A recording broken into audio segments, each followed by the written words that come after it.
We're going to hop on over to the fan hotline. We're going to bring in a super friend of the show. You know him and love him. He is Tom Withers. It's not news until Tom Withers says so. Hello, Tom. How are you? This is like the old days. I'm sitting in the bleachers in Berea watching the Browns and on the radio with you guys. I feel like it's yesteryear. It is. It's you're going back in time. Maybe you're walking backwards on the treadmill. Yeah, how are you guys? We are good. Well, buddy. I know you're sitting at Browns right now, but I got to ask you about the Guardians right now. We're talking when Hammy ended the broadcast last night by saying they are on the verge of history here by becoming the first team to ever come back from 15 and a half back to win, Incredible. to have a chance to win either the pennant or their division. I can't believe it. Just give me your general overall take on the Guardians right now, because this is a fantastic story. It really is, and it's been a kind of a slow burn here. I mean, we've all kind of watched this, take place over the last 2 to 3 months. I think people have lost track of the fact that, they're 41-23 since they had that 10-game slide, which is one of the first times that everybody, buried them and threw dirt on them, and they rose again. So, yeah, it's been an incredible story. I'll be honest with you guys. I thought this team, based on last year, was good enough to, if not win the division, then certainly contend for a wild card, and that's what they're doing. I didn't think the path to 81 wins or whatever it is now would be what it is, and considering what they've had to go through and the resiliency they've shown, and even the resiliency in the last week, and when you think about the production they're getting from guys that we didn't even talk about, 2 weeks ago, let alone 2 months ago, it really is a fabulous story. And obviously, Ramirez and Quan have set the tone. They're finally getting guys at the bottom of the order to be productive. And you cannot say enough about this pitching staff, beginning with Tanner Bybee and Gavin Williams, who over the last few starts have clearly shown that they're both capable of being the ace of this staff. And before we get too deep here, you got to give a lot of credit to Stephen Vogt for navigating this team through, losing its all-star closer.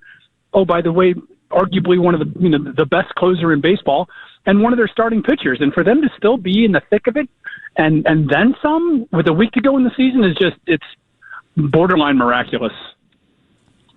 It has been amazing how exactly what you said, Stephen Vogt has kept this clubhouse together. And more than anything, this 6-man rotation has turned into a game changer for them. I mean, it really has. I can't see Terry Francona doing that to save my soul. And Stephen Vogt was like, you know what? Let's do this 6-man rotation. Joey Cantillo, come up here. Parker Messick, let's keep them all up here. And that way everyone's rested as we roll. Well, that's a great point, Dan. And you know what? And it's not dissimilar. Well, it's comparable, but not exactly the same as to what AJ Hinch did last year with Detroit with the pitching chaos, right? I mean, there's different ways to skin a cat, and Stephen has just found a way here to keep guys fresh.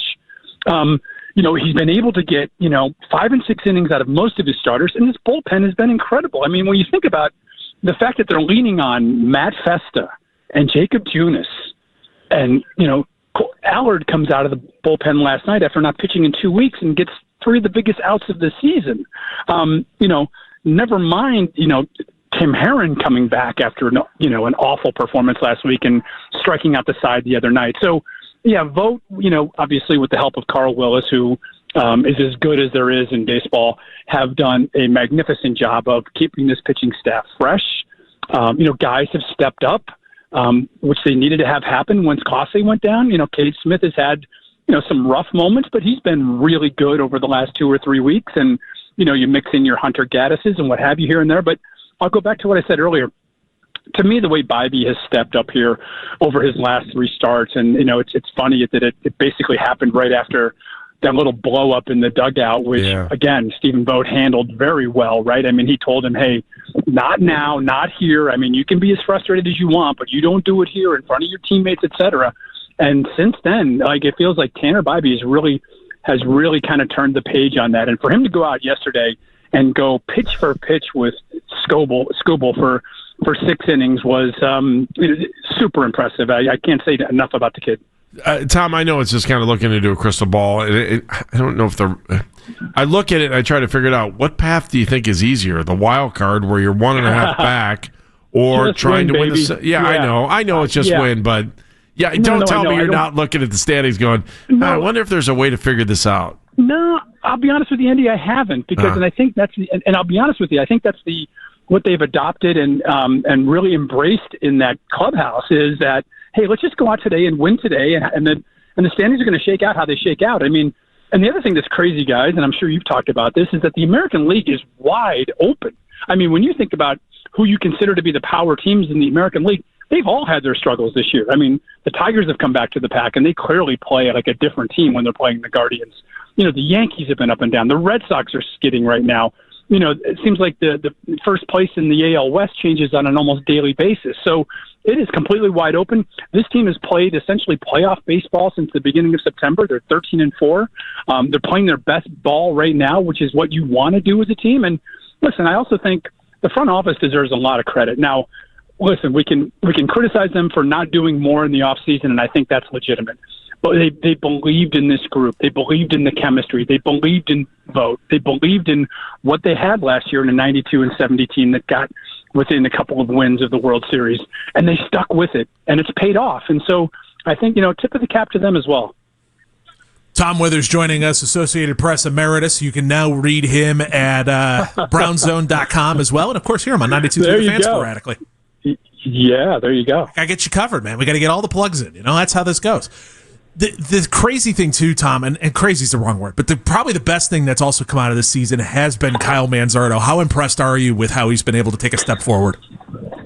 Yeah, it's been nice to see him in the lineup on a more regular basis, right? I thought it was tough the other night, though. He strikes out twice, I believe, with the bases loaded when they were in spots where they needed somebody to come through. Unfortunately, Bo Naylor comes through with that double late in the game to pick up some insurance runs.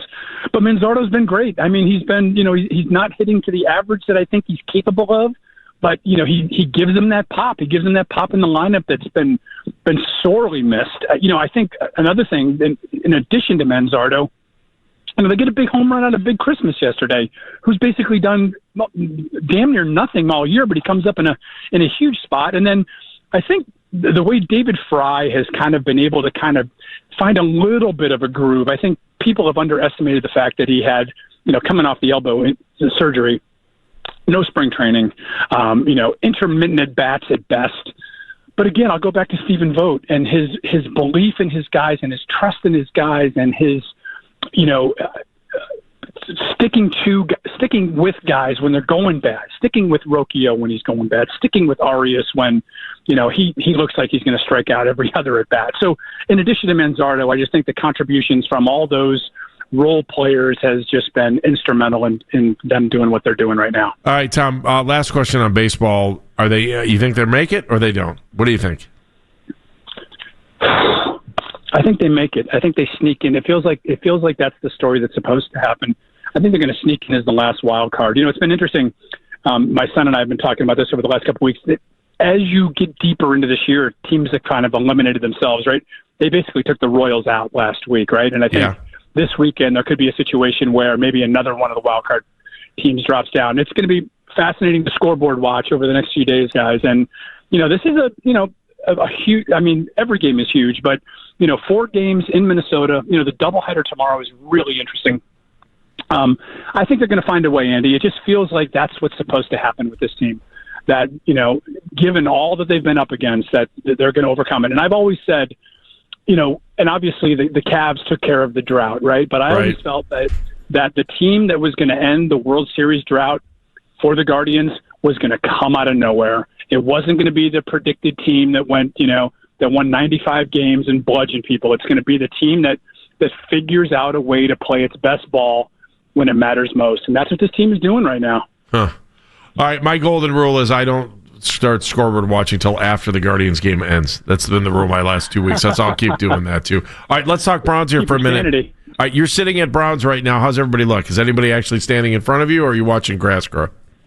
Oh, well, we've been kicked out. So okay. It lasted only 10 minutes. Fridays are getting even worse. I tell you what, they are figuring out a way to really keep the media completely at arm's length, if not more. I mean, it's gotten worse. Is it bad? Like, why? Like, what are they trying to hide right now? I don't get it. It's not necessarily hiding things. It's just the amount of access we have just becomes more and more limited. The locker room time has been shortened, much more difficult. And I prided myself on this when I was full time with the AP, and trying to connect with guys and getting to know them a little bit. And that's really hard to do. It's hard to sidle over to somebody and have a conversation anymore in the NFL with any of the players. I'm lucky that I've run into a couple of them just out, shopping at Crocker Park or whatever, where I can actually make a connection, because otherwise it's really hard to do. And the NFL is structured that way, which is why, covering baseball is such a joy, because there are 162 games and you do get a chance to kind of get to know these people on a more personal level. So, I really couldn't see much out here. They're basically stretching and going through the early parts of the workout. We're going to get Kevin Stefanski here at 1:00. We'll get an update, hopefully on game status for Jack Conklin. Joel Bitonio has been rested this week with the back, which doesn't really alarm me, except that Joel is typically out there at least on Thursday and wasn't this week. So, a couple things to keep an eye on in terms of injuries that we'll find out about in the next hour. Tom, would you make a quarterback move, let's say after this week, like a lot of people are, fans are starting to kind of clamor for, or are you waiting a little bit farther down the road to make any kind of move at quarterback? A lot of layers to that. I see where you're coming from, Dan. I think it would depend a lot too on how the rest of the unit plays, right? I think, listen, Judkins showed a little bit last week. I think we're going to see some more of him on Sunday. Is the offensive line, is it healthy? Is DeJuan Jones able to stay out there as your left tackle? Here's the other thing that's crazy, guys, and I have to tell you, if they were 1-1, we would hardly even be having that conversation, would we? Totally agree. They're one field goal or one safety away from not having this conversation. The margin for error in this league is just incredible, and how razor thin it all is. And so, Dan, I think I will say this. I did feel like after watching Flacco on Sunday, and listen, I think we also forget that they were up against, arguably one of the 5 best teams in the NFL, and then obviously they're going to play one of the 5 best teams in the NFL on this Sunday. So there are no breaks in the schedule, and I think that's what everybody kind of pinned this on was, hey, the schedule's so tough over the first 6 weeks, you can't do that to a rookie quarterback. Well, you also can't do it to your locker room if you're putting a quarterback out there who is unable to, give you any mobility or run the offense like you would hope it would work. So I think, Dan, it depends on how things look on Sunday. I think it's closer than we thought in terms of making the switch. And I think also because of the way Gabriel has been able to, handle everything they've thrown at him. And that's not to say that Shedeur hasn't as well. So I think there is more of a comfort now in making that potential switch than there was a couple of weeks ago. How do they beat the Packers? What do they need to do here? They beat them the same way I think that they tried to beat the Bengals, which is control the clock, hopefully make your field goals, hopefully get a play on special teams that's going to help you instead of hurt you. I mean, think about all the things that went wrong against Baltimore. And listen, I have no illusions that they were going to go down to Baltimore and win, but that was a more competitive game, I think, than people gave credit for. I mean, when you take into account the block punt, the return fumble, I mean, there were a couple plays, disastrous plays that went against them. I think they win it by trying to be physical. I think, if anything, if anybody watched the Miami game last night in Buffalo, nobody gave the Dolphins a chance.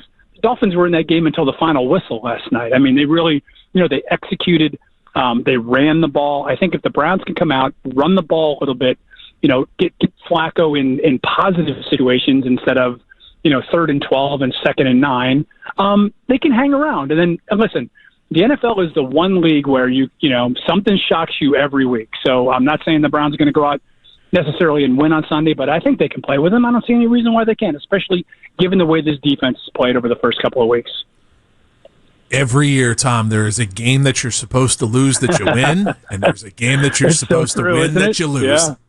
Yeah. That's how I look at this. I can see the script as well of how to do this. Do you have any offensive line concerns? I know you brought up Joel Bitonio not being out there, but some of the play that you've seen out of DeJuan Jones or even Jack Conklin's injuries and the backups of coming in. Yeah, small sample size, but yeah, I do, Dan, only because going into the season, I felt that very same way. I was like, okay, this is an experienced, we'll call it aged offensive line, right? And some terrific players. Don't get me wrong. Your guards and your center are terrific players. Conklin, when healthy, is as good as it gets at right tackle in my mind, at least in the AFC.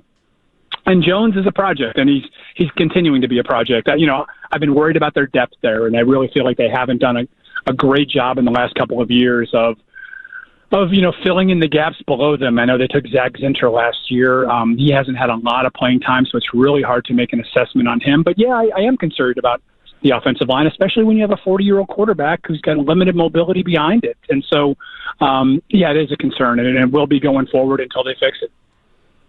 Thing that's impressed you the most outside of Myles Garrett about the Browns? To this point, I think the thing that's been maybe underplayed, and I get it, has been the contributions of these rookies. I mentioned Judkins before, and we've only seen him once, right? Sampson had a nice opener. I think Mason Graham is showing that he is a legitimate pick.